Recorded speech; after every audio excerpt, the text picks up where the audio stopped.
order the February 2016 Finance Committee to order.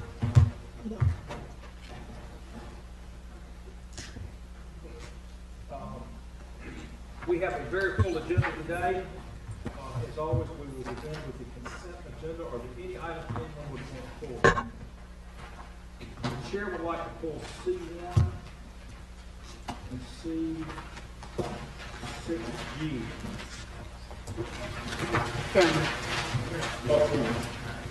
My mic was not on. I would like to pull C1 and C6G. Are there any other items anyone would want pulled? If not, Mr. Chairman, I'm going to move for the approval. We have approval on the balance. Is there a second? Second. All in favor say aye. Aye. Opposed likewise. Everything is approved. But those we will begin with C1, please. Item C1, resolution accepting the donation and dedication of easements for the Cedar Trail Greenway connection located in the West Ward. This is an item that is taking place in my ward. I know there's some folks here today that would like to be heard on, and I'm going to let them be heard. If the city manager would please comment on the time sensitivity to this item. And by the way, this is a walking trail that will connect Cedar Trail, which is a road on the backside of New Sherwood, via a bridge to the Muddy Creek Trailway. Thank you, Chairman Clark. As this council knows, this committee knows, this council knows, building greenways with state and federal money takes a long time. In fact, we're discussing the process tomorrow at Public Works. This one is nearing time where we finally will start construction. What's before you tonight is a donation of land from the Homeowners Association. They voted unanimously, overwhelmingly, to donate this land to the city to allow for this connection. We have received our permits. If we hold this one up, we will delay the process by at least 6 months. The challenge there, and that's only with no change, 6 months. If we change it, it'll be a year. We are up against a construction window that Councilmember Taylor knows about from a project in his ward. There's an endangered species of bats that there's only a certain time in the year when they're dormant that you can clear the forest without affecting the bats. So it would be a staff's recommendation, if there are any questions tonight, that hopefully we could answer them in time for full council next week. Okay, thank you. Kirk, could you please introduce this to the council? I know a little bit about it, but if you could, or whoever would like to. Probably Mr. Presswood's the best. Mr. Presswood, I didn't see you sitting there. Come forward.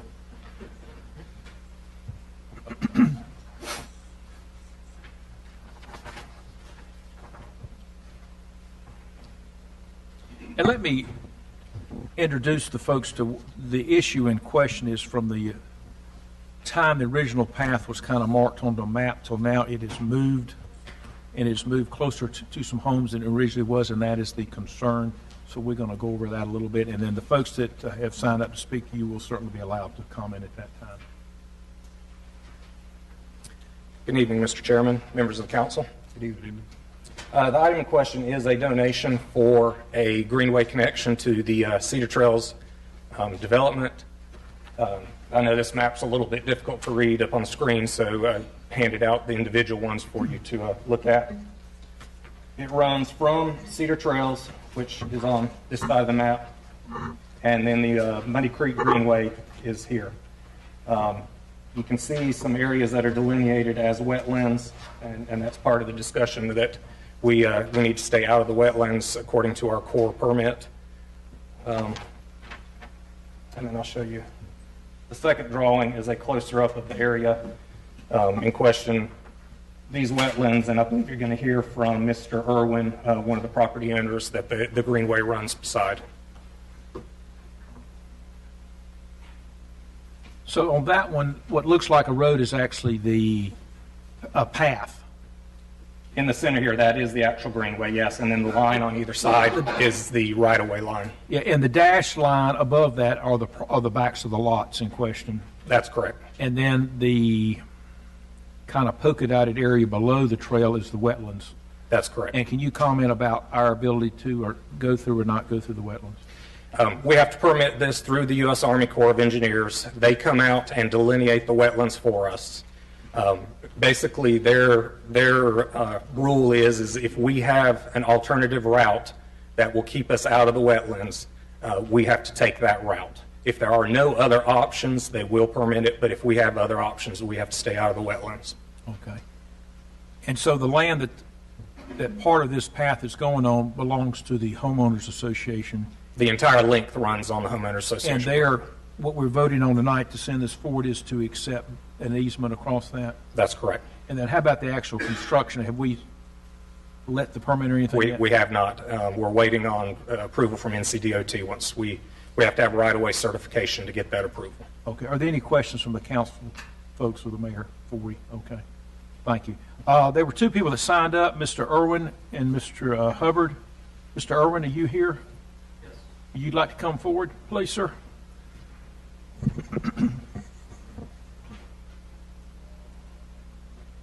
And if you will give your name and address for the record so we'll know who you are. My name is Brian Irwin. I live at 370 Cedar Trail in Winston-Salem as of about 9 months ago. Do you happen to know which one of these lots is yours? Yes. All right. So our concern, it starts back when this initial conversation between the homeowner association and the city of Winston began, which was 2011, May in 2011. In May of 2011, the homeowner association and our group, now keep in mind Sherwood is a large area. We're talking specifically about a subdivision of Sherwood. So in May 2011, our homeowner association circulated a ballot and a map to all the residents of Sherwood. Indicated on that map was a written, the ballot was a written and a mapped portion. In the written portion, it described kind of the project and what was happening. It described, and I quote, the trail, you're voting on the trail as indicated on the attached map. That attached map in 2011 varies significantly from the map that you're presented with today. Fast forward from May 2011 to August of 2011, an agreement between our association and the city saying that we would at some point sign a deed for that easement was made in August of 2011. Attached to that agreement for an easement was the exact same map that was voted on by the residents.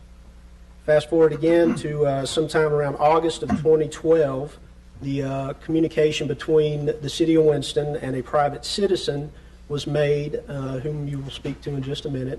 Attached to that email was a map drafted apparently by the city labeled final drawing. That final drawing reflected the exact same map that was presented, that was agreed upon by the association in Winston, and it's the map that's significantly different from this one. Now we can fast forward 4.5 years, no communication for 3.5 of that 4.5 year period between the city and the association. The communication was made about a year after, like we referenced in May 2011, referencing the same map. We didn't know anything about the changes. The changes were the trail now went from approximately 120 feet from our property to 12 steps from my backyard where my small children play. It came to roughly 3 steps to the backyard of the remaining properties on Cedar Trail from their backyard. Our concern is that placing this trail so close to our home deviates significantly from the original agreement and the original negotiations between the city and the association and or the citizens. This is a big deal. 110 extra feet, 50 extra feet, 100 feet gives the protection to our families, gives the noise buffer, gives enough distance as not to decrease our property values. Now, you're going to hear that the association overwhelmingly voted to approve this. That's correct. In May of 2011, they voted, the residents voted, to approve the map, not this map. 6 weeks ago, or maybe plus or minus, our homeowners association, without any communication from the homeowners, on their own, approved the city's proposal, which is what you see here today. The last points I want to make this clear, we don't want to stop the project. Okay, what we want to do is put the project in its original location. 19 citizens that live in this neighborhood oppose the current location of the project.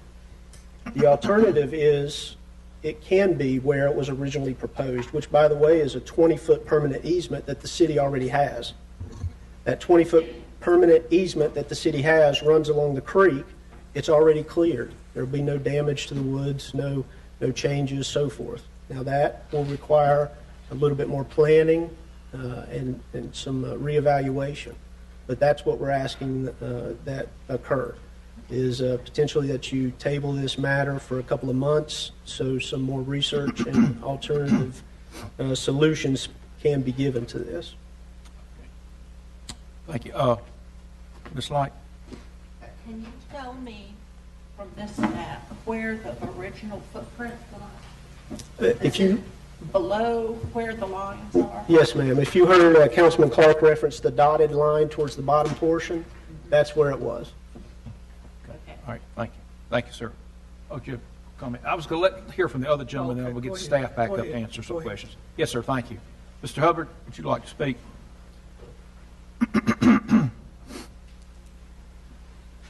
Mr. Chairman, members of the committee, I'm Bruce Hubbard at 1598 Westbrook Plaza Drive, Suite 200 in Winston-Salem. I'm one of the owners of the Sherwood Company. We were actually the developers of this community. And I'm here to just kind of discuss that we're not opposed to the Greenway. This was something that the residents in the community decided they wanted. But what we thought where the location was going to be is different as it's evolved over time due to the staff study of the conditions in that area, realizing that it may cost more money to put the proposed connecting corridor in the location where it was originally thought it could be. It's going to cost the city more money. As you push it further towards private property, I think it does impact and has an opportunity to kind of slow sales or be of a concern for some property owners, not necessarily for all. So I did bring a map that we were provided, and of course we had available for folks who were interested in purchasing property in this section of Camelot, which illustrates, Ms. Light, I think, the kind of where... You may pass those out, yeah. If I can. I brought several copies, not sure if I have enough.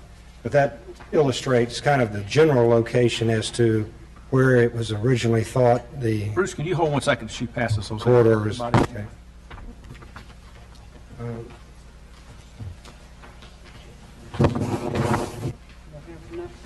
And I've highlighted some of the comments. One, it talked about being an asphalt pathway. It talked about being a final map. Recognizing that these things change over time. Okay, so Bruce, what you're showing, I see on here here's an extra one anybody want. I see I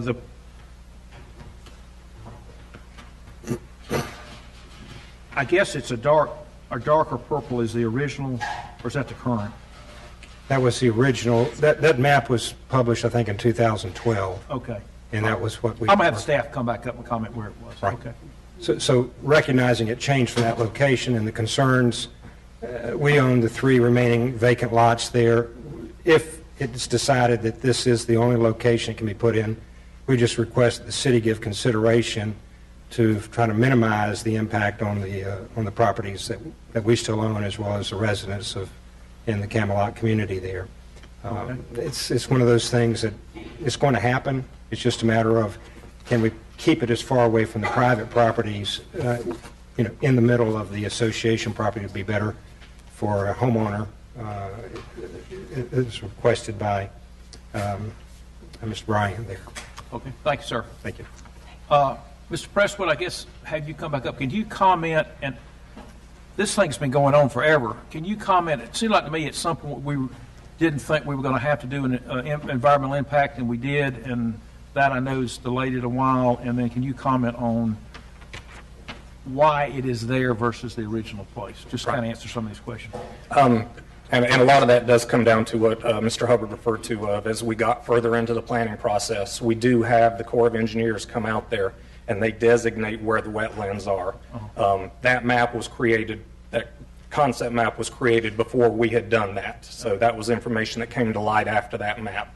That map was provided to the homeowners association to display to them that the connection would be contained wholly in their right-of-way, and trying to think, and which side of the creek it was going to be located on.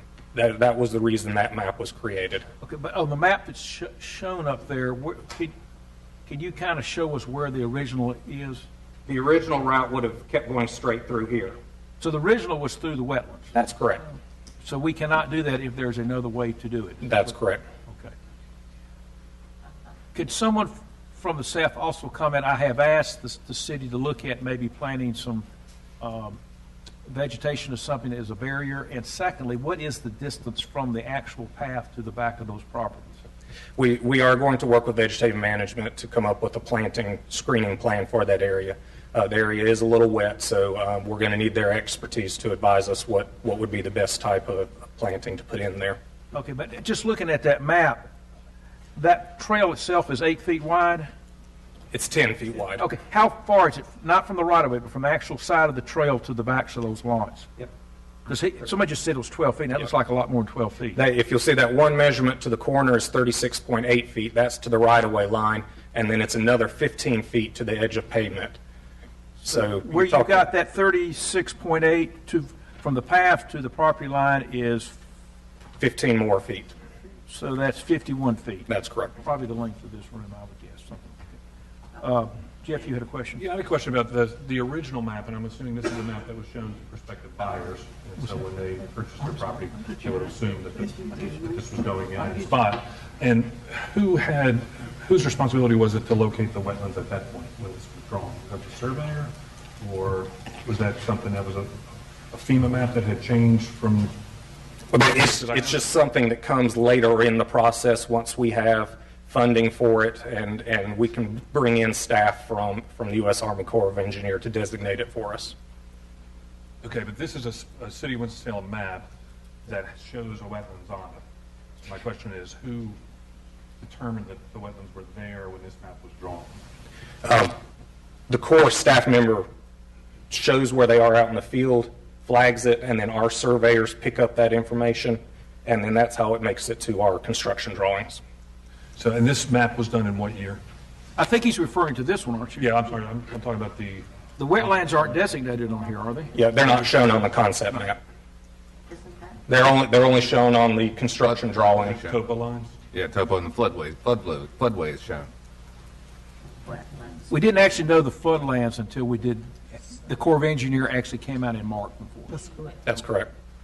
Okay, so we would have known it was a floodplain, but we wouldn't have known what was a designated. Yes, sir. Okay. Okay. Ms. Burke, do you have a question, comment? She was first. Oh, excuse me. Thank you. Ms. Adams. And I guess, again, going back to, because now we've heard a little bit of information, what's driving this timeline right now, and what would be the impact, again, or effect of us tabling this, The impact would be that we would miss the window we have when the endangered bat is dormant. If we delay this month, that would push our construction window into that time, and we would not be allowed to clear trees until the bat is dormant again in the fall. And I guess my question would be, how would that hurt if the neighborhood is driving this, and the property owners and developers and everyone, including us, how would this impact? I know they want the trail, got that. We've been working on that for a while.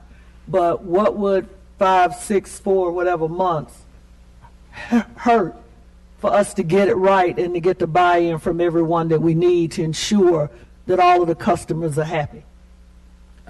Other than the homeowners? The bats won't matter. Yeah. They'll be there regardless, but you see what I'm saying? Other than the homeowners' demand for the project, we do run the risk of construction costs continuing to escalate, but other than that. Okay, thank you. Is there another place to put it? Yeah, that's the question. We do have the option of building a boardwalk So it'd have to be built over water. over the wetlands. Okay. Ms. Burke had a question. Mr. Chairman, I agree with the councilwoman about the length of time. The importance to me would be the citizens' welfare. When a parent stands up and talks about how close that is going to be to his home, they will be in an unhappy situation because people who come on those trails don't always have the right intent. And even if they have the right intent, if I had small children as a parent, I would not want them back close to my property.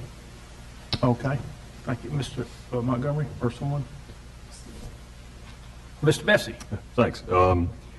I just double-checked this with the city manager. It's my understanding that the homeowners association, as of this afternoon, is still overwhelmingly urging construction of the connector now with the alignment as proposed. The distance from the alignment as proposed to the property line is not at all unusual. And when you see the performance of greenways and in neighborhoods nationally, it consistently raises property values and assists sales.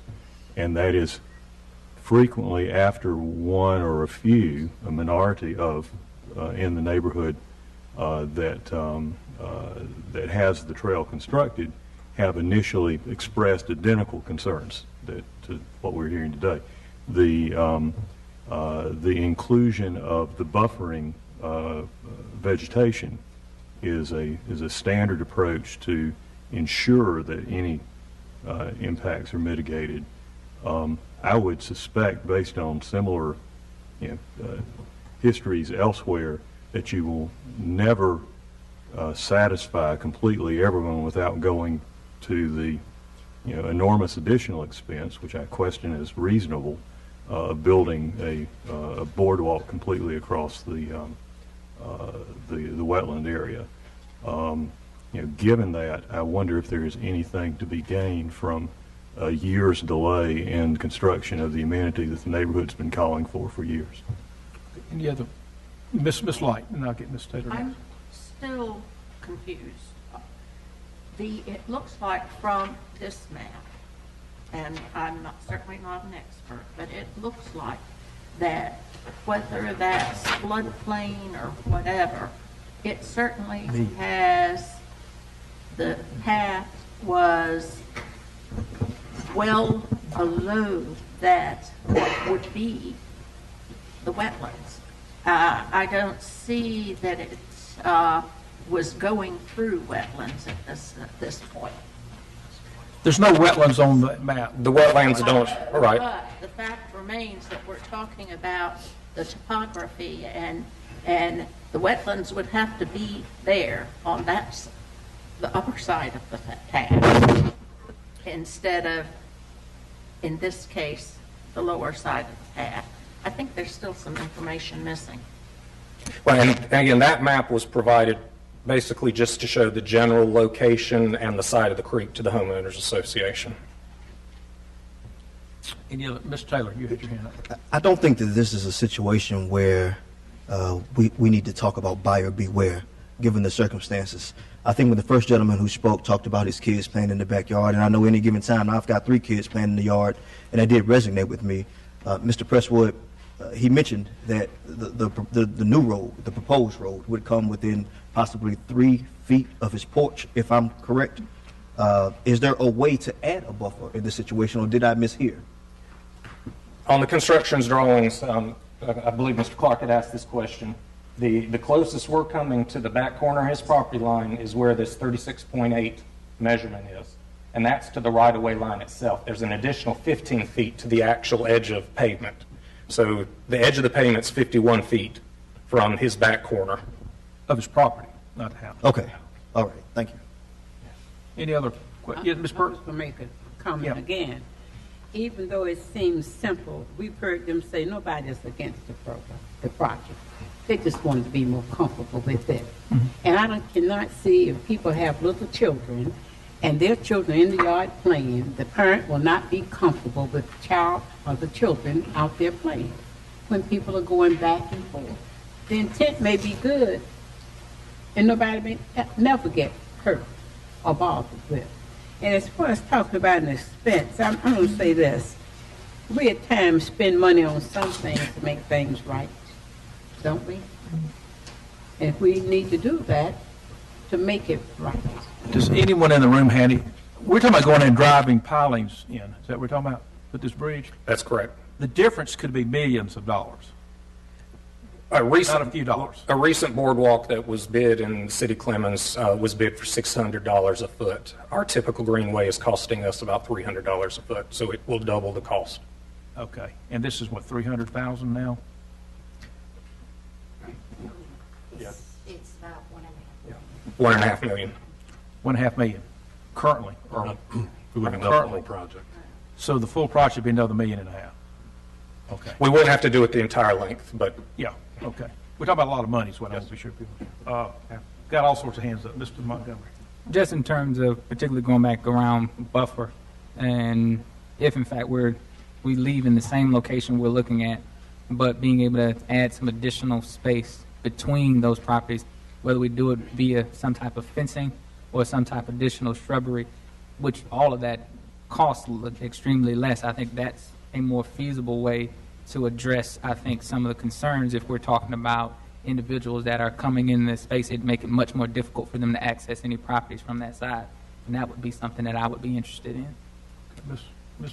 Adams. And being that Councilmember Clark, you're the council member of that ward, I'm sure we would be interested to hear what you have to say about this. But just like some of the other council members said, I would look to staff and you, and hopefully I know you would, you've had a great many meetings in the past few weeks, that a meeting wouldn't hurt to bring all the interested stakeholders back together to give them some level of understanding, again, with some bigger graphics or whatever, as to where this is going. Again, this has been in the pipeline for 3 or 4 years, but apparently there continues to be some unrest amongst the constituents. So, again, I would be interested to hear what you have to say. Let the councilman comment.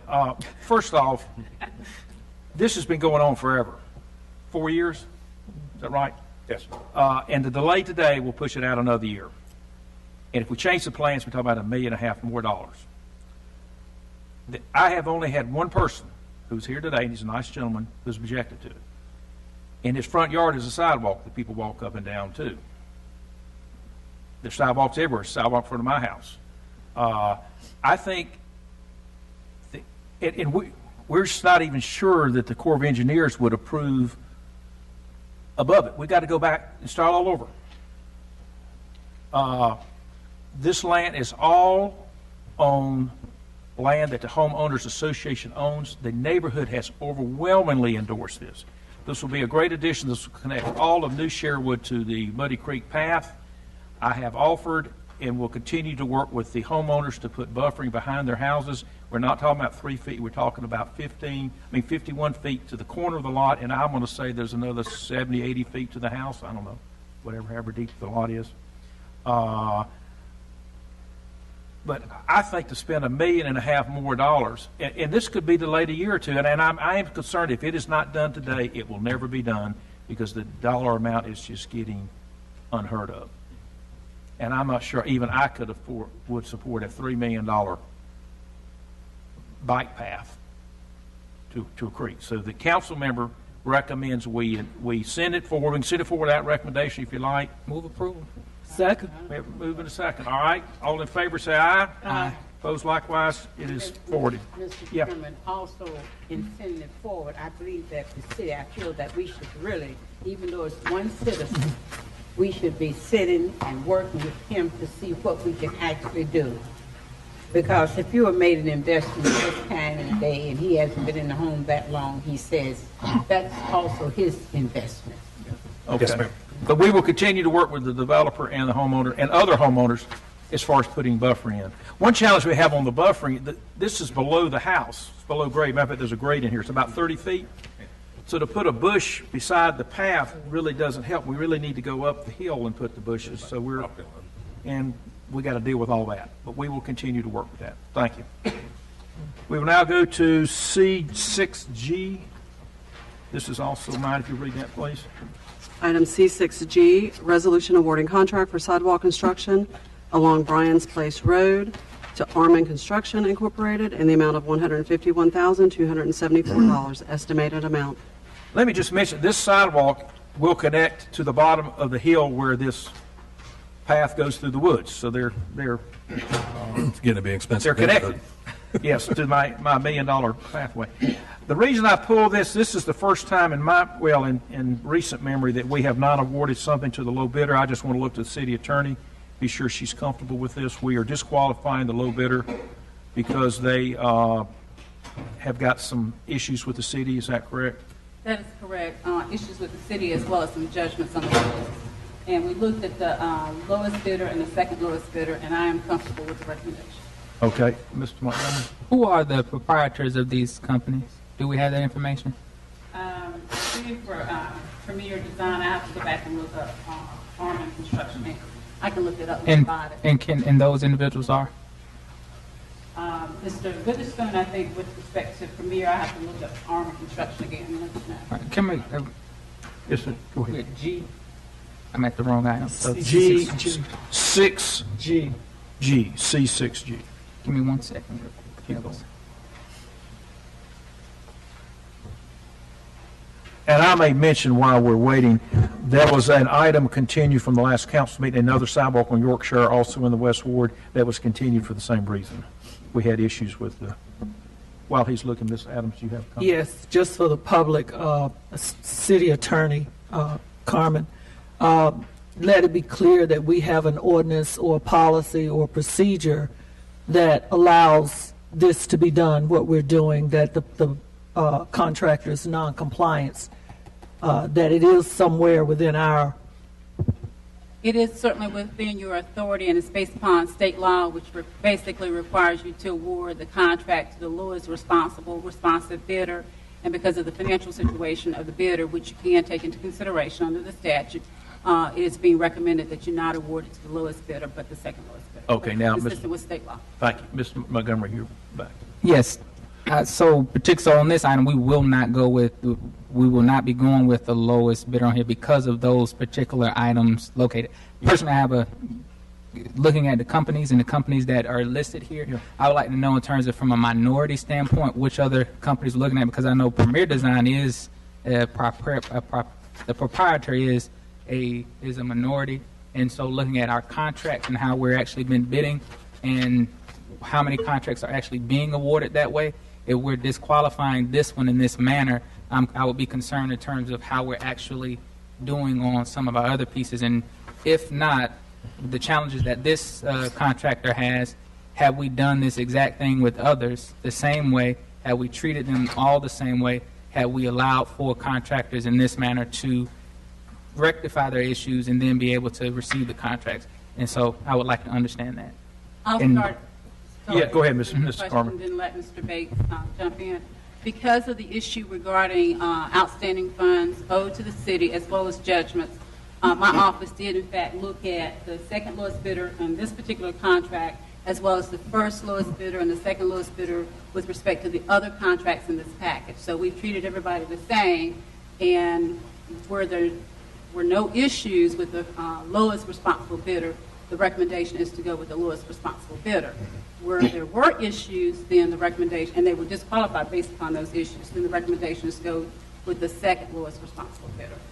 If I'm reading the page 152 correct, the next lowest bidder is also minority That contract. is correct. That is Okay. correct. And in addition, just to follow up on what Ms. Carmen said, additionally, going forward, we will be reviewing this every month for the first and second bidders of every item that we bring forward for an award. Actually, 4 of the 7 bids listed here are for minority or female business. Correct. Yes, sir. Which is unusual, but it's what it is. But again, I wanted it pulled because I don't want any questions here, and I know we're going to vote on the same issue Monday on my other one, and I just want to try to get my sidewalks built. By the way, I was not the one that brought this up. I just learned about it when I read it. Any other questions, comments? I do have a question. Attorney Carmen, it's my understanding that the lowest responsible bidder in this case, Premier Design Builders, is has already worked out a plan with your office to rectify some of the concerns that have been on the table. Is that correct? They've not worked out a plan to address all of the concerns. I think there was a plan a tentative plan as it relates to the money that was owed to the city.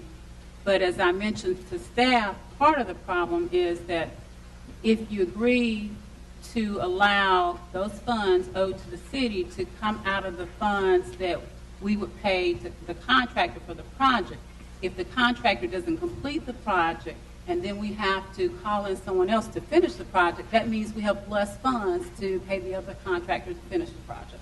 We've never had a problem in the past with this particular contractor not completing projects, right? I can't answer that question. I don't know. Is there anyone in the room that could I'm not aware that there's ever been an incident.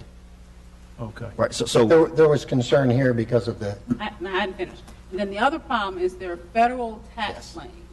And with respect to the federal tax liens, there's always the concern that if, in fact, a notice was issued and the federal government wanted to pursue those liens, whether or not those liens have attached to the equipment that the contractor would use to complete the project.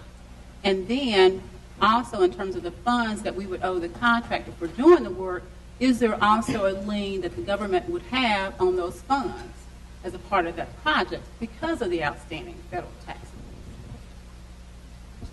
So this is all speculative information. This is information we do not know. No, it's not speculative because we do have the record of the federal tax liens. Now, whether or not the federal government pursues those tax liens and tries to exercise their rights with respect to that, we don't know. But they are docketed liens in the courthouse.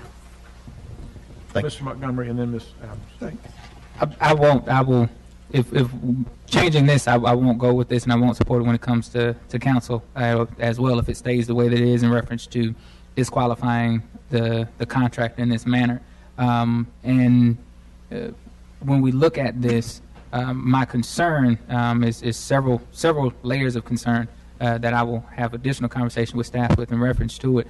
But when we look at the contract and the contractor, the work that has been performed, the quality work that has been performed on jobs in the past, the business issues that the individual has, we have done business with individuals who have had far, far, far worse issues than this individual here today. And so, to me, to disqualify this contractor based on what these concerns are comparatively to financial issues that we've done business with other individuals, to me, doesn't stand my personal test on this. Okay, Ms. Adams? Yes, and again, I'll be asking the city attorney, and we've probably heard part of it. Again, have we allowed at any other time this type of situation within the city of Winston-Salem, contractors to be able to bid on contracts with a similar situation? Have we ever? I can't say that we have never, because I don't know.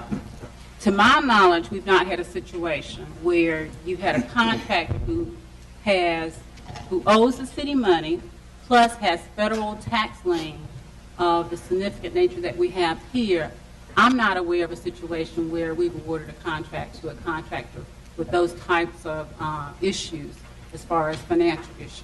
But again, I'm not aware of every contract. They don't always come to me at this stage, so I'm just telling you what I know. Okay. And I guess the next piece of information that I'd like to have before Monday is that the ordinance, the statute that addresses and frames as to why this particular situation is not acceptable for compliance. Okay. If I can make a comment as the council break again, I have this one, which is Brian's Place Road, and I have Yorkshire, that are both held up for the same reason. I did not bring this issue up. I am indifferent to it. What I am concerned about are my two sidewalk projects being held hostage by the council. I would recommend we send this forward without recommendation, and in the meantime, Ms. Carmen, I hear a number of questions. One, I'd like to know how much he owes the city and why, if it's for a water bill or a sewer or trash at the landfill or whatever. I'd like to know what the federal and or state tax lien amounts are, and I think Ms. Adams asked for some references to statutes and things of that sort.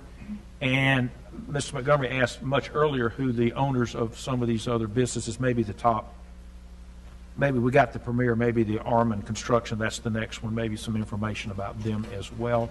Are there any other questions anybody has either on the committee or off the committee. Ms. Light, do you have a? All I can say is that I, for one, understand the word responsible, and so I have no question about the decision that the staff has made. Okay. So I would like to send it forward that recommendation if I can get a motion for that. I move for approval. Second. Okay, we have a motion to send it forward that recommendation with the understanding that the staff and the attorney are going to get us some information. And before we do vote, I would like to respond to Ms. Light. I do have a concern with whoever builds my sidewalks or who builds your sidewalks, that they get finished and get done right. That's my concern. I just want the work done and done right. And I don't know any of these people personally. Wouldn't know them if they walked in the room. But it's just unfortunate that I've got both my projects in the hopper. Anyway, would you like to make a comment before we I would like the information the question was asked. This particular contractor, any and all work that they performed for us in the past, and the completion of that work, their history doing work for us, and the timely completion and our satisfaction with the work that they've completed. Okay. Maybe go back 3 or 4 years, that'd be enough? Because okay. We have a motion to send it forward with that recommendation. We have a number of questions that are going to be addressed. All in favor say aye. Aye. Opposed likewise? No. Now? Excuse me. I'm sorry. That was a no. No, we have 3 in favor, 1 opposed. No abstaining. I'm sorry. I went quickly there. We will now go to the general agenda, which is in your packet. We will not be finished by 6. We will just begin with G1 and go from there. Item G1, consideration of items relating to financial assistance to Kalo LLC. A, resolution approving financial assistance to Kalo LLC in the amount of $42,900. And B, ordinance amending the project budget ordinance for the fiscal year 2015-2016. Mr. Page, Yes, why sir. don't you tell us about it? Okay. Good afternoon, Chairman Clark, members of the Finance Committee. This item is a request for $42,900 from Kalo. The company is an IT services company that specializes in assisting the healthcare industry. As part of the request, they would invest $1.1 million over 5 years and create up to 251 jobs over 4 years. We're recommending that assistance of $42,900 come from the Dell Repayment Fund, which has a current balance of about $117,000 in that fund. Kalo would be the first project that you would see under the new economic development guidelines that require that they make an effort to hire residents from the NRSA. They're aware of those guidelines and will work as diligent as could to achieve those guidelines in order to get the maximum participation under the grant being recommended. They're also aware of the city's commitment to local, and they will be working with both Forsyth Tech as well as Goodwill, the Urban League, and Piedmont Triad Council of Governments to help train, identify, and employ individuals. One of the things they've also be committing to is at least one job fair or recruitment fair for these positions locally. So they are aware of our local interests. The jobs themselves, of the 251, the majority of them will pay under $60,000. Another group of them will pay over $60,000. But the average for all of the positions will be $39,500, with the jobs being primarily in the areas of operations, service desk, and desktop support. Our individuals here from the company today, they do have a local presence here with their Southeast headquarters here in Winston-Salem already, with 50 employees, and of those 50, 33% are minority. Happy to answer any questions, and as mentioned, they have representatives here as well. Thank you. The representative from the company, you raise your hand. Would y'all like to come up and say hello? We'll be happy to. We won't bite. As long as you're not building a sidewalk. His ward. In my ward. I'm going to have that. Okay, we will. If y'all would just like to introduce yourselves, give an address, and any comments you'd like to make would be fine. Go right ahead. Hello, my name is Christina Wirtz. I am a technical desktop service desk lead with Kalo. I've been there since the beginning. Give us an address where we can reach you if we need to. A business address, anything will be fine. We're at the Winston Tower Building, Okay, thank you. 301 North Main Street. Thank you very much. Go right ahead. And I work on the service desk for Kalo. We have several different levels of employees. I am a lead, and so therefore I help with the calls and help with hiring and interviewing and things like that. I help with training. I create training documents and training classes for our employees. That's about it. You have any questions for me? Thank you. Thank you. And sir, would you like to introduce yourself? Absolutely. I'm Rod Christensen, Director of Client Services at Kalo, 301 North Main Street. Thank you. Glad to be here. Council members, I know Ms. Burke, you had a question. Go right ahead. Thank you. It's nice to have businesses in this city, but every time we bring in new businesses, I ask the same question and I make the same observation. We have spent millions of dollars, and I've been a part of spending the millions of dollars that we have spent, taxpayers' dollars. And my question has always been to these companies, how many citizens from Winston-Salem, North Carolina, whose taxes are helped provide the opportunities, are you planning on hiring? And of course, I hear little excuses about why we can't, and I've said to the city manager, when we have so many taxpayers who have paid the taxes through the year, they're without employment, and they're capable, and they're able. And I would like to know how you, other than reading this nice little paragraph here at the end of this page, how much effort are you going to use to try to hire people who actually live in Winston-Salem to become employed with your company? Yes, ma'am. We are in Winston-Salem and certainly would want to recruit Winston-Salem folks. I'm a Winston-Salem guy. I grew up here. I love my town. I can't imagine reaching outside of Winston-Salem to pull people in over Winston-Salem candidates. I don't see the benefit in that. And quite frankly, it may not work out as well economically for someone to travel in as it would for someone inside of Winston-Salem to take the job. So you made a blanket statement there. I said, how hard are you going to work to make me, now the rest of them, that's their business, to make me feel, because I love this city with a passion, I believe everybody knows that, to give our capable, able citizens in this city an opportunity to work with your company. Yes, ma'am. I will personally commit to doing everything that I can to give as many Winston-Salem residents an opportunity at Kalo. Do you already have, when you talk about these are new 251 jobs. Yes, ma'am. Now, will you be bringing of the new 251 jobs, people from other places? Do you have companies other than right in Winston? We are owned in Iowa, but our operations are in Winston-Salem. So the question of the 251 new jobs, do you have any former employees that you would be hiring? Any former employees? No, ma'am. So you're going to actually talk about 251 jobs? That's correct. That's correct.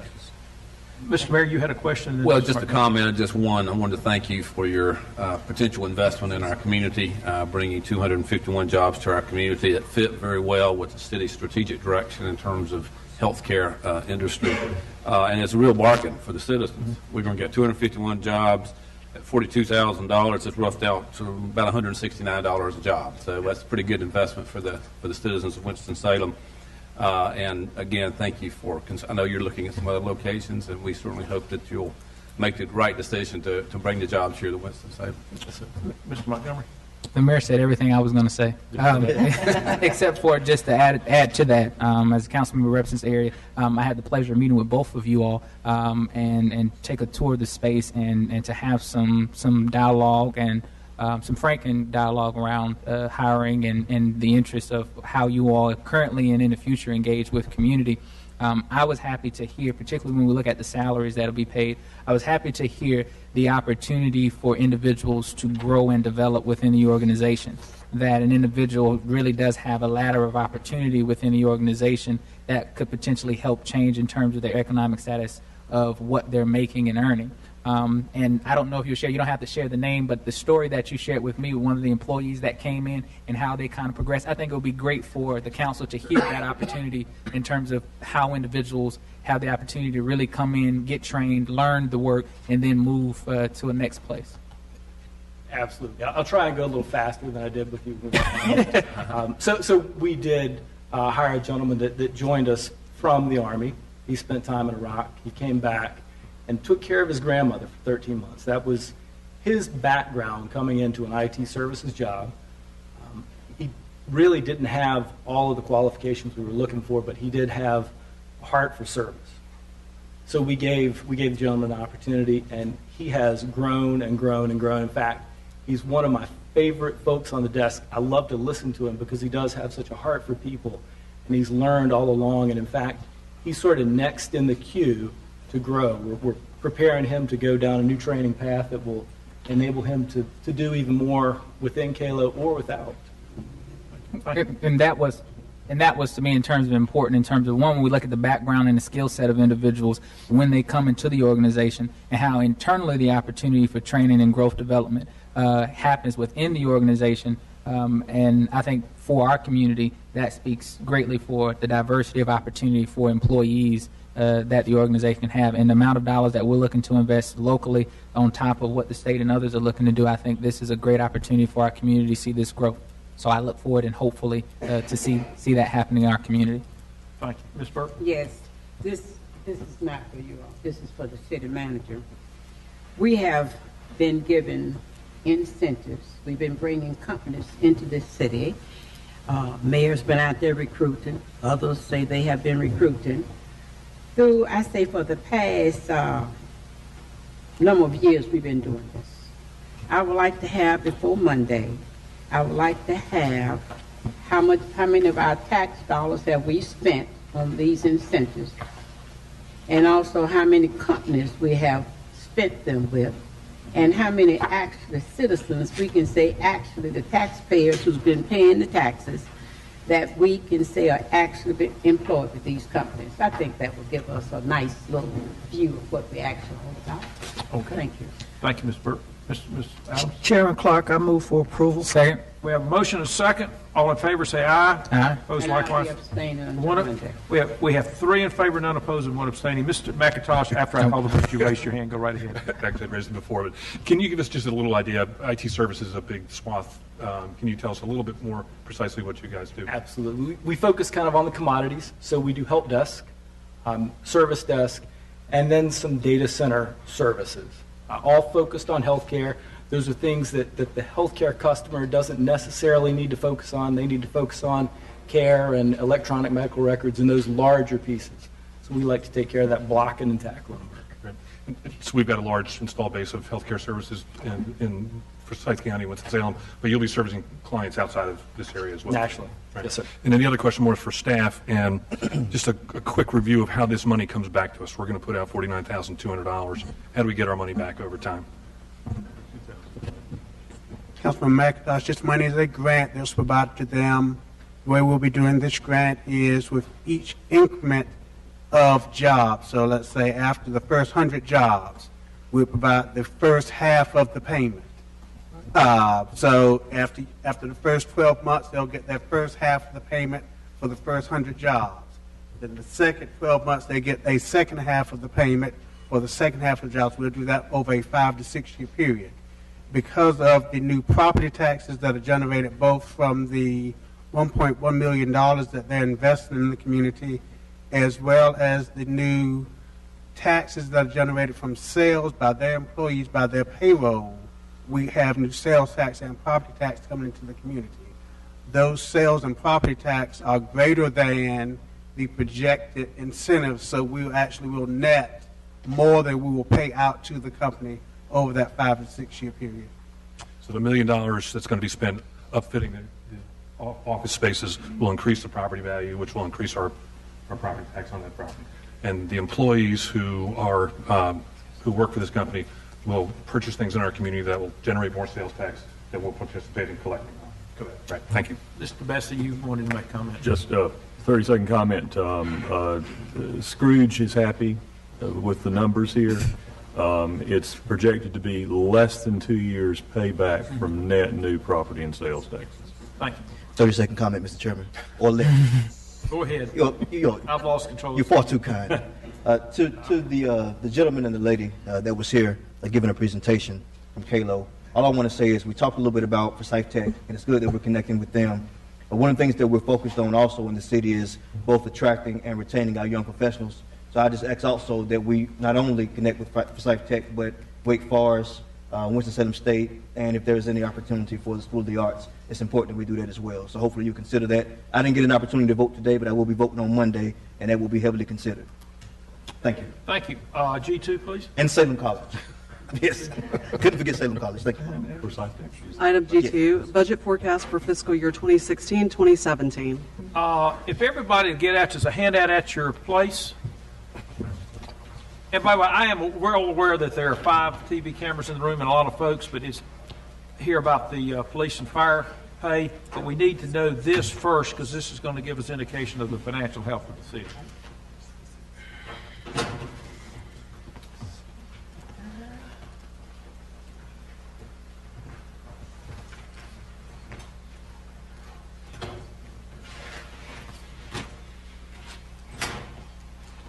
Everybody got there? And for the folks in the audience, the handout we have is on the screen. Take off. All right. Good afternoon, Chairman Clark, members of the committee. What I'm bringing to you today is the estimated year-end fiscal year 16 and projected fiscal year 17 budget. And the one thing I can guarantee is that fiscal year 17 number will not be the exact number. I can guarantee you that. Most business professors and analysts will tell you forecast is a forecast. And we're roughly halfway through the current year. There you go. Yeah. It ends into June, so we're, 6 months, almost exactly halfway through. That is correct. The first slide that you see here is fiscal year 14-15 year-end revenues and expenditures. You see the final budget as compared to the actual budget for fiscal year-end 15.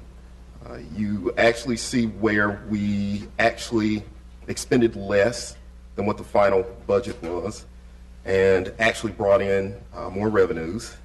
And you'll see this throughout. This will be a theme as far as fiscal year 16 estimate and also fiscal year 17 projection.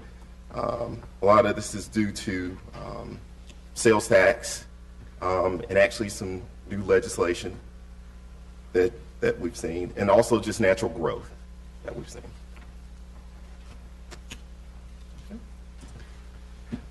Here we have the year-end general fund balance, 14-15 compared to 13-14. This will be, I think, have a little more detail when Finance Director Lisa Saunders comes through. She'll speak on this and some new information that she has to provide. But I want you to keep in mind this has the City Council approved new fund balance policy for fiscal year 14 that was adopted, and that's to have a reserve of 12.5%. Is that the 18 million? Is that the 12? No, that's no, it's the dark blue.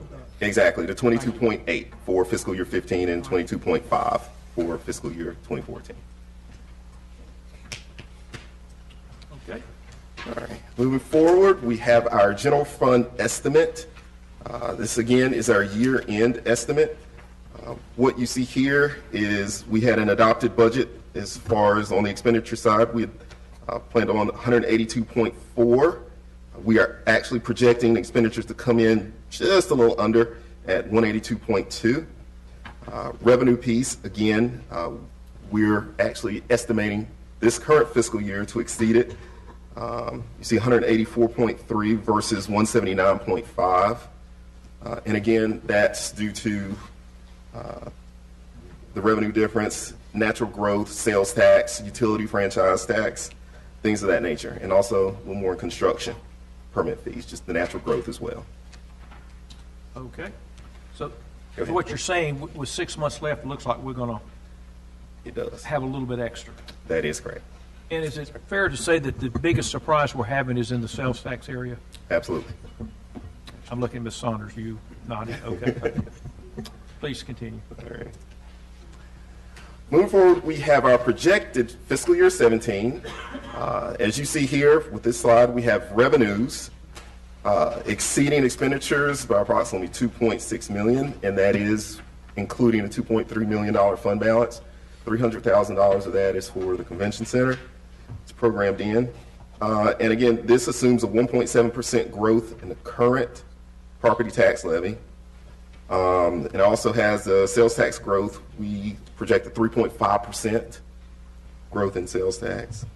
And again, utilities, franchise, beer and wine, ABC allocations are projected to be a little bit higher. And you'll see this in a little more detail on the next slide as well. And what was your projections on the expenditures?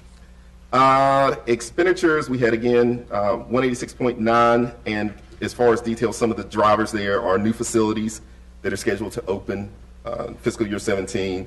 Also compensation, which is 2% merit built in. Those are some of the largest drivers. There's more detail on the next slide as well. All right. Here again, we're reiterating some of the drivers for our increased revenue. As I mentioned before, the property tax revenues, we actually have the dollar amount there, projecting at $1.5 million. Increase in sales tax collections, again, we were assuming a 3.5% growth there. And also increasing utility franchise, and that's included beer, wine, ABC allocations. Some permit revenue due to construction permits that are coming in a little bit higher than current year. And again, just a small amount in gross gasoline tax. And we have some of the expenditures there. Again, as I mentioned before, we have the increase in employee compensation, 2%, and that's not including predominantly no new employees. You'll see later, does not include the public safety pay scenario there. Operating costs for new facilities, and I've actually mentioned those by name, specifically police district facilities, Beatty Center, Jameson Park, Quarry Park, Sedge Garden Gymnasium, and Lowry Street facility are coming online. So we should see an expenditure growth of approximately $927,000 there. And moving on down, increase in contractual services, $244,000, and increase in transfers to other funds. Here we're highlighting the new pay scenario and the general fund impact. Our HR director, Carmen Caruth, will elaborate on this a little more extensively at the end of this presentation, but you can see our current year impact and our total impact for fiscal year 17. This is what that does to that slight surplus that we have. It creates a gap if council chooses to move forward with the pay scenario as it is being proposed. You see a gap of approximately $400,000 there. $189.9 million of expenditures. Revenue still $189.5, including a $2.3 million fund balance allocation. With this, as Chairman Clark had mentioned, we are in the early stages of our projection and early stages of revenue collection. I think right now for sales tax, we only have through the month of October. Probably sometime this week we should be receiving November. The month after that, we should be receiving December. So these numbers should get a little tighter. And hopefully the numbers as far as sales tax look a little bit better. So we may be able to cover that gap in natural growth, possibly. Okay. Mr. Gary, you had a comment? I would just say $400,000 is not a gap in a $200 million budget. I mean, it's if the budget office was tasked with balancing it, they could do that with that $400,000. And I also know that they've been very conservative with their estimates. And normally in the spring we see the revenues from the property tax and other things go up. We see more turnover from retirement. So I think it is manageable at this point. Okay. There was one last page. You want to go over that? Yeah. This again is subject to the committee's change, approval, anything. This is just the preliminary draft calendar that we put out there. Some dates I guess I definitely want to highlight.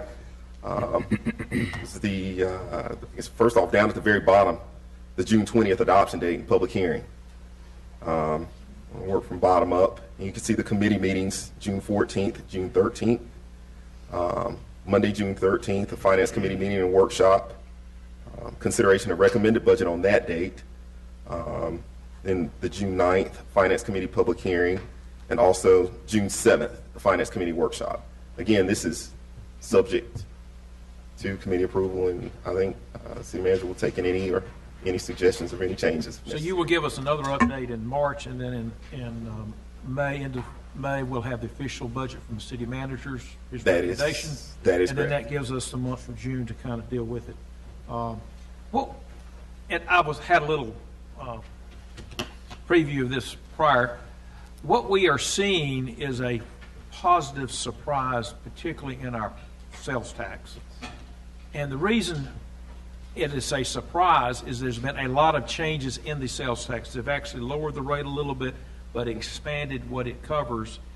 I know, for example, I think movie theater tickets have sales tax. And while everybody thought, of course, these decisions are being made at the Raleigh level, that we were okay, we really didn't know until we got into it. The other thing that has changed significantly is the way the utility, your electricity and gas and that type of stuff is taxed. And that has been a good surprise as well. And again, while the folks in Raleigh tried to analyze this as best they could, we really didn't know what it was going to be until it started to happen. So we've had some good news there. I think it's important to see all these numbers because in a minute we're going to go over, very soon going to go over the recommendations that came out of the, Public Safety Committee. And it's rare that we look at this large of change in our budget at a mid-year type situation. So I wanted us to be sure we had a good feel for where we stood this year and where we stand next year. Because we're not just talking about writing a check today, we're talking about changes that if you raise someone's pay today, it goes until that person retires. So it has a multi-year type impact. So any questions on this update? Thank you very much. Everybody keep it nearby in case you have any questions. Robert, I do have one. Yes, sir. The increases in the revenue side that we saw here, do we consider those stable? Those are things we're going to continue to see year after year? I do, with one caveat, and that is, it could change at the General Assembly. As they continue to look and talk in some of the leadership circles about additional sales tax reform, there was always that chance that the redistribution conversation, I know that they've had discussions down there, even as recently as last week, looking at the different counties and per capita income. And as you can imagine, the urban areas have the highest per capita income, so there's always that risk. Right. Thank you. This risk, continuously that things can change in Raleigh. Okay, we'll now go to G3. Item G3, consideration of items related to police and fire pay. This item was continued from the December meeting of the Public Safety Committee. Ms. Caruth, before you start, I do know there's some, we actually have the entire council here. There's some folks that are on public safety, have attended those meetings, and some people have not. So if you would give us a fairly complete report so we're all kind of have the same information, that would be helpful. Okay. To recap what we discussed in public safety last month,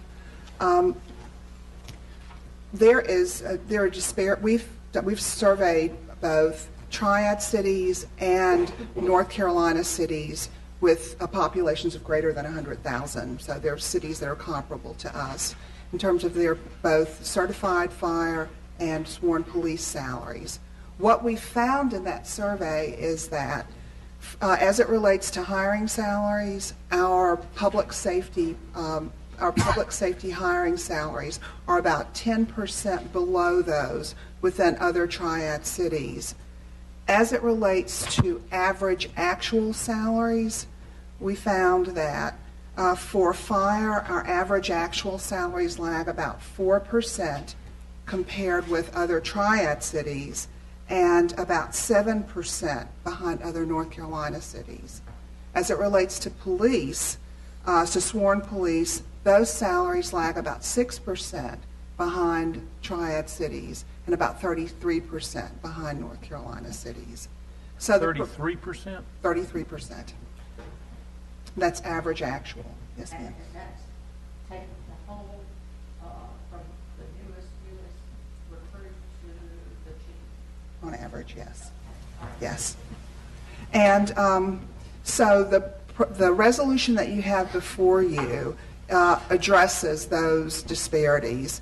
And what staff is recommending is, first of all, to deal with just market competitiveness, and that is the fact that our actual police and fire personnel, sworn and certified, are behind the average actuals for our market. We're recommending that staff approve a 2% supplemental pay increase, and that would be given to to all police and fire certified and sworn personnel that have been here for at least 1 year. So it wouldn't just be police officers, it would go all the way up the line. So we're saying across the board, 2%. Yes. And I realize there's some people been here less than a year, but pretty much across the board for police and fire. Yes, Okay. 2%. And we're further recommending that 2%, that you approve making that 2% adjustment every year in January to help us to maintain market competitiveness. So it would be a one-time, once for this year, we're recommending in February, but then next January and subsequent Januaries, we would also give that 2% increase. Understand that we can't pass a budget today that impacts future years' budgets. Correct. We would adopt that as we review the budget in June. We would adopt that as part of next year's budget, the January. Okay. Correct. Keep going. As it relates to hiring competitiveness, we're recommending that positions on the police and fire pay schedule, so that's the pay plan for sworn police and certified fire, that entry-level salaries be adjusted 7.5%, and any employees whose salaries are below that adjusted amount would be raised to that amount. That's these charts we have in here. That's the chart you've got in there. It shows you what those amounts are now and what they would be if this recommendation is adopted. So you got categories. You got a regular minimum, a minimum with an associate degree, a minimum with a bachelor's, et cetera. Yes. Well, wouldn't everybody be at the minimum now? No. How could someone not be at the minimum? If you were hired in July, you would have been hired at the minimum. But so you'd be at the minimum now. But next July, when you get your merit increase, you wouldn't be at the minimum anymore. You'd be above that because you had received a merit increase. So not every employee is at the minimum, just based on their tenure and their history of merit increases or other market adjustments or whatever. So you're talking about raising all the numbers in the table 7% is what you're talking about. We're talking about raising the entry level, all the numbers on the pay plan, 7.5%. For entry level? Yes. And then anyone who is below that amount would receive a pay increase to get them up to that amount. So that would be effective at when the we same adopt time in it? February. Okay, in February. Okay. All right, continue.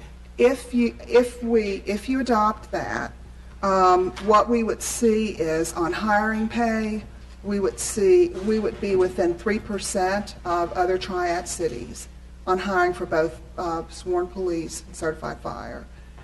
And then by the time they make full police status, when they finish fire academy and BLET, and they receive the 5% pay increase that they receive when they've completed their training, they would be within 1% of triad cities. So it would truly get them very, very close to being comparable with cities in terms of hiring, with other triad cities in terms of hiring. Specific to us is a 2% across the board right now, except for the trainees, and a 7.5% increase for the entry levels, and that would tend to impact more the lower end of the pay scale. Yes.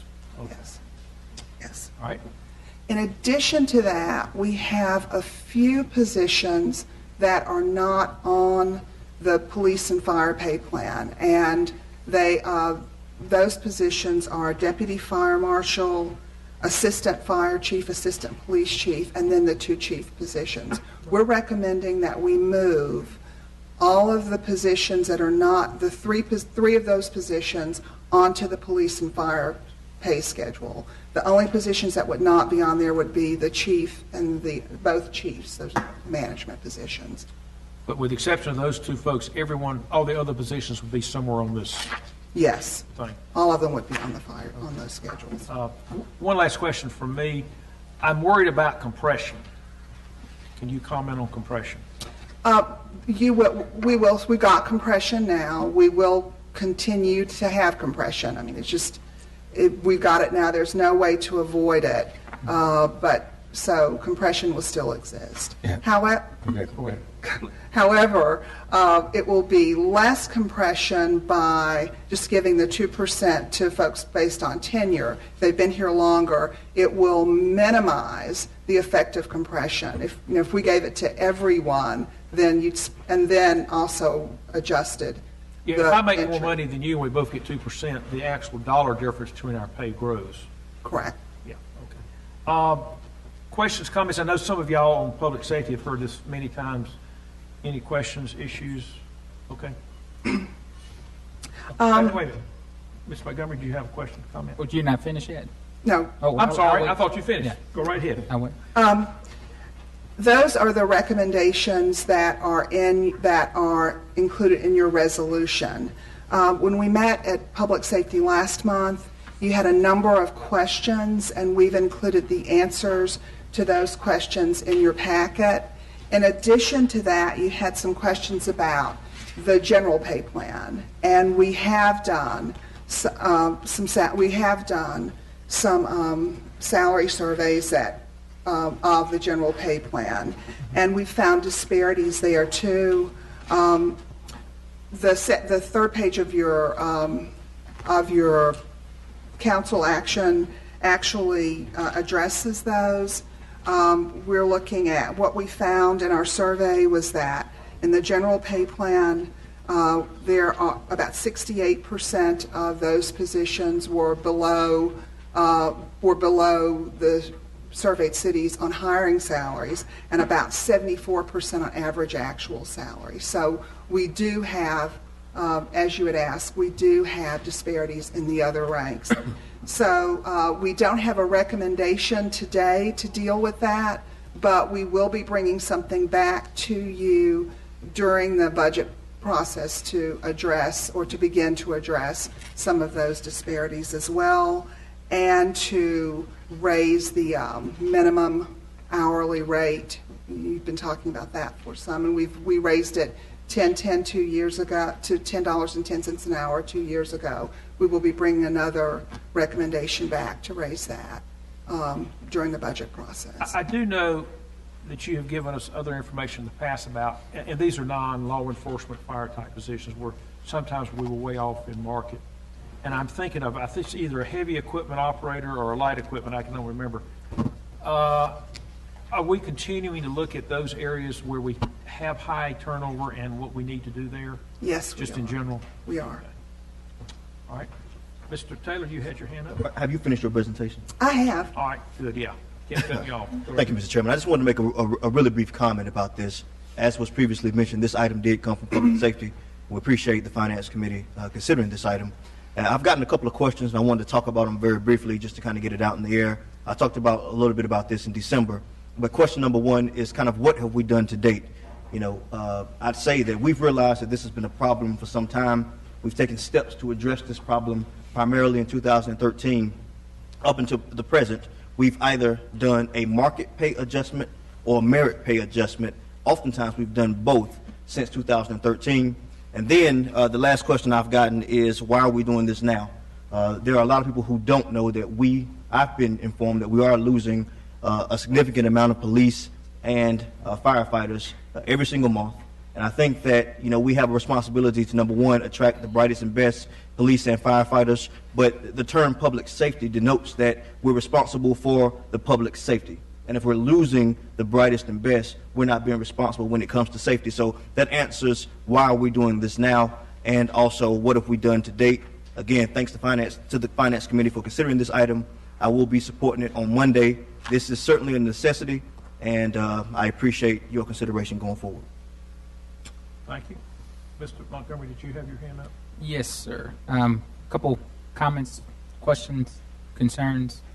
First and foremost, my comments I made when this was presented to the Public Safety Committee on last month, I still hold 100% true to in the fact that our public safety individuals, those who are fire, our police officers, deserve to be compensated at the utmost and be taken care of, reasonably responsible by the city that they work for each and every day.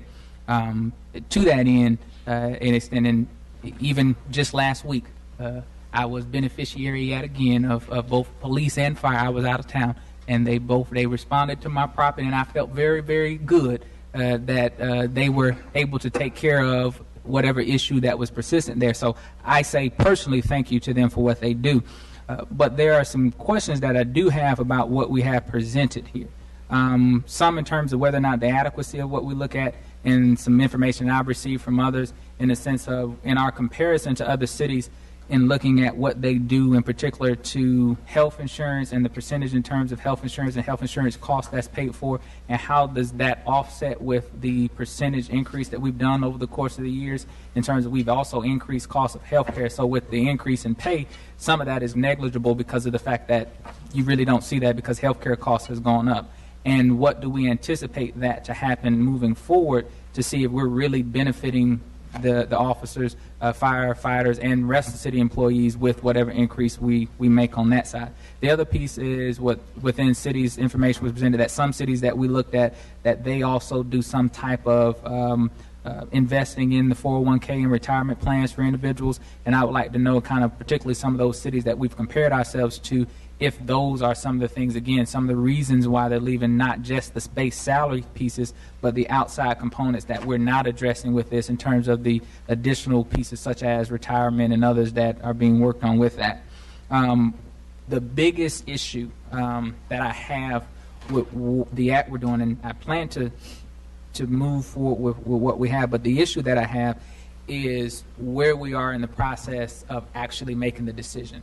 That we're in the middle of a year and we're going to make this type of decision at this point, at this time. I believe it's something we need to do, but we also are looking at all of the other positions that are not going to be touched at all by the actions that we're going to take today.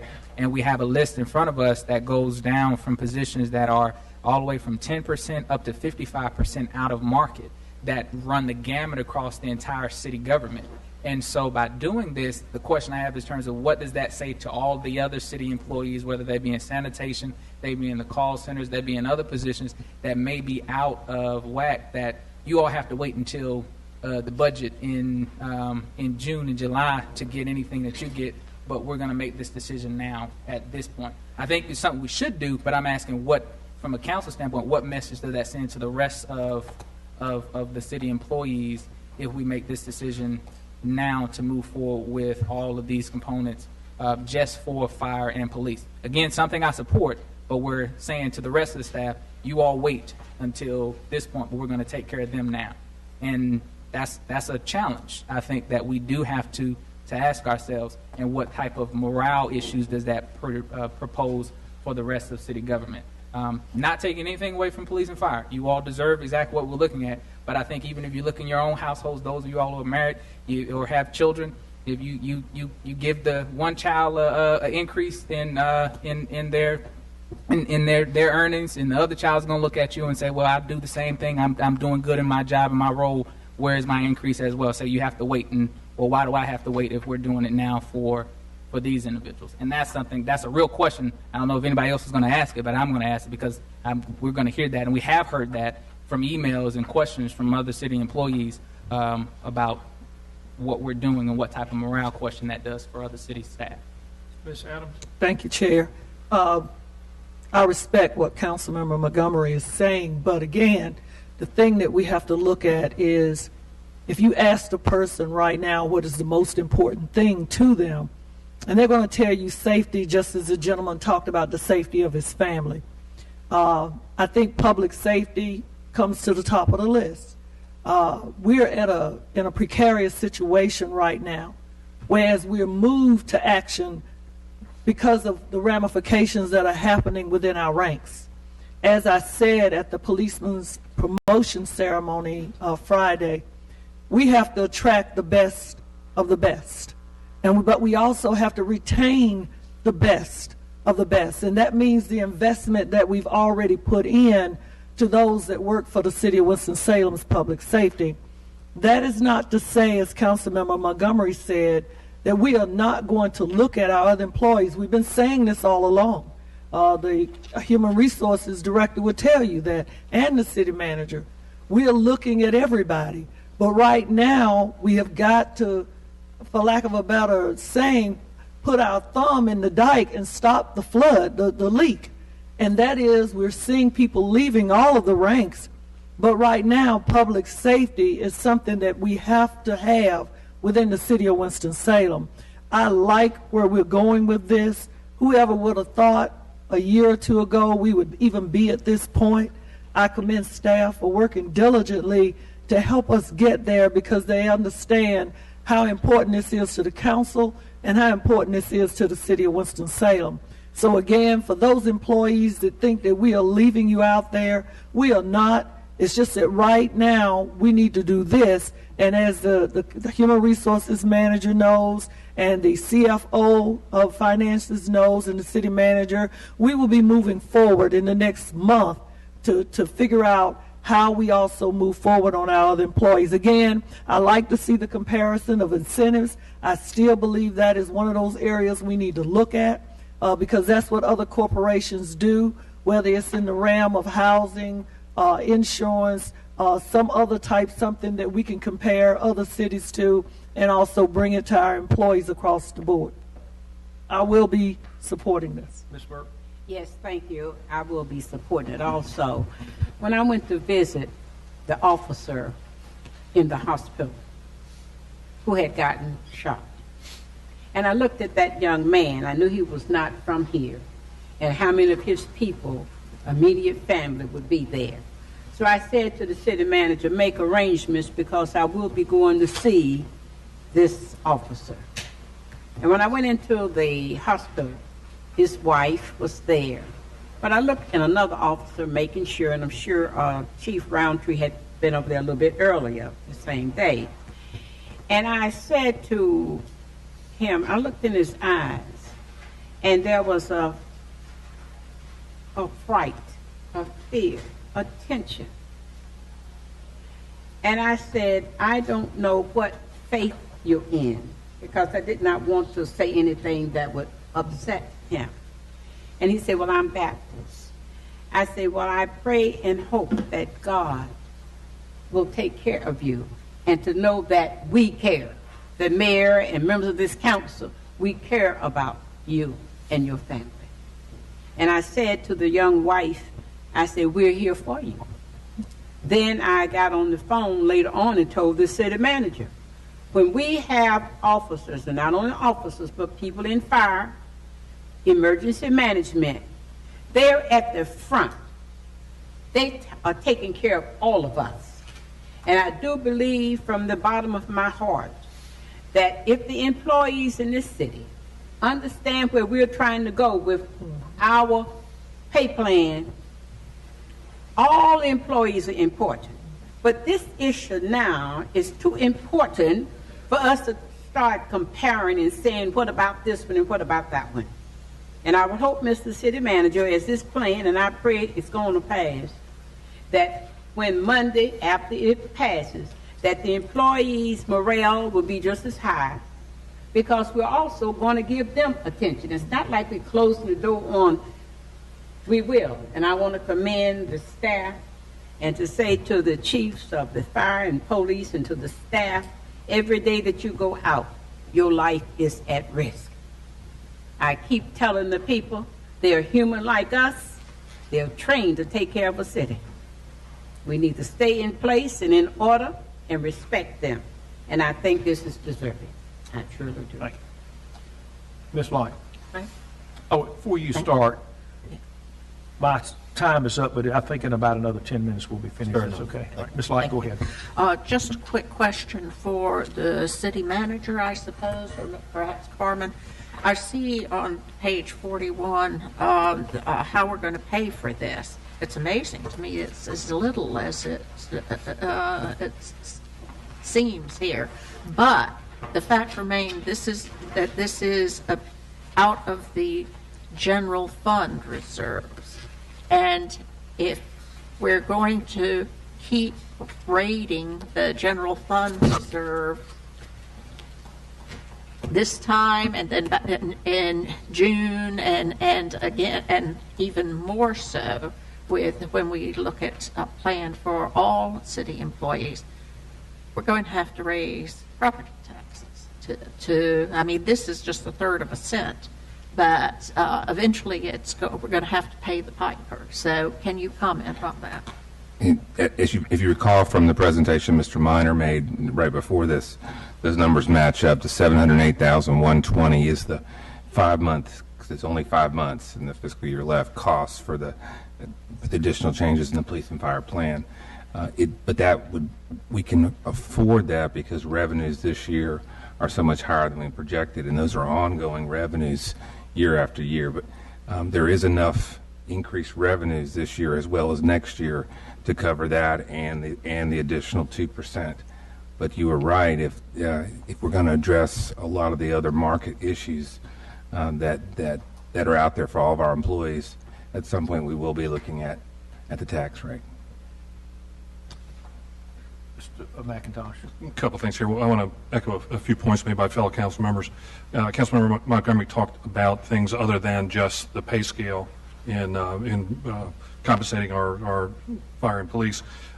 Are we looking at the total compensation package, 401k, health care, things like that? So all those things play into what we pay our people, and therefore how many of them choose to go to other places. And talking about going to other places, we're using survey size. Our survey size was fairly large cities in the Triad area in the state, when we're in fact losing people to smaller communities. You look at where folks are actually going. A lot of them are smaller communities that place less of a burden scheduling-wise on folks. So I think we need to take that into account as well. And then from a cost standpoint, we're going to be laying out more money. I think we're all in agreement on that, or most of us are in agreement on that. But I do think we need to recognize the fact that we will save on recruitment costs. I didn't have the numbers for the firemen, but we had 49 police officers who we had to replace in the last 4 years at $30,000 apiece. That's close to $1 million. So on an annual basis, we'll have about $240,000 if we're not replacing those guys. And those are not, I'm assuming, people that retired. Those are people that left us to go to other services. So I think we need to be conscious of the fact that there will be some cost savings as well. Okay. Just want to be sure I understand this. Let's say whatever position I'm in, the minimum right now is 50, and I make 52. So I'm going to get a 2% raise, whatever 52 is times 2%. Then that base of 50 is going up 7.5%, which would be 53.5, I think. So then I may get another 1.5% or something to get me right. There. Yes. Okay. Yes. All right. So that no one on our pay plan makes less than the minimum. Than the minimum. Gotcha. I just wanted to add something, and I know Ms. Crew talked about it. One of the big issues that came out of Councilmember Taylor's committee in public safety was young officers, young firefighters, when they come to work for us, and 5 years in, they're only progressing 12, 13%. And we looked at the other communities in the Triad who were moving their employees 25% or more. What we're recommending here is this addition, this public safety annual pay adjustment that you see on page 19. It's 2% right now, but it's 2% each January, subject, of course, to you got to find the money. But so it's not a legal guarantee, but it is a pretty strong moral guarantee to that young officer, young firefighter. Hey, you come to work for the city of Winston-Salem. We value you enough to give you 2 bumps a year, a 2% adjustment in January, and our normal merit, which is averaging 2%, sometimes 3% in July.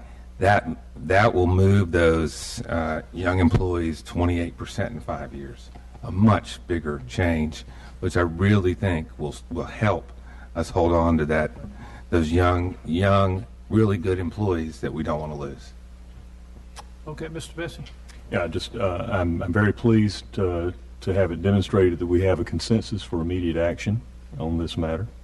It is clear to me that there is a plainly identified and urgent need for immediate action on the salaries of our public safety officers in police and fire. 2 other questions have been raised, both of which are reasonable and valid. There is a question about other employees of the city for whom we have identifiable market disparities. As Councilmember Taylor has said, we have been trying to work on that for a couple of years now, and we should continue to work on that through the budget process. I'm confident we will.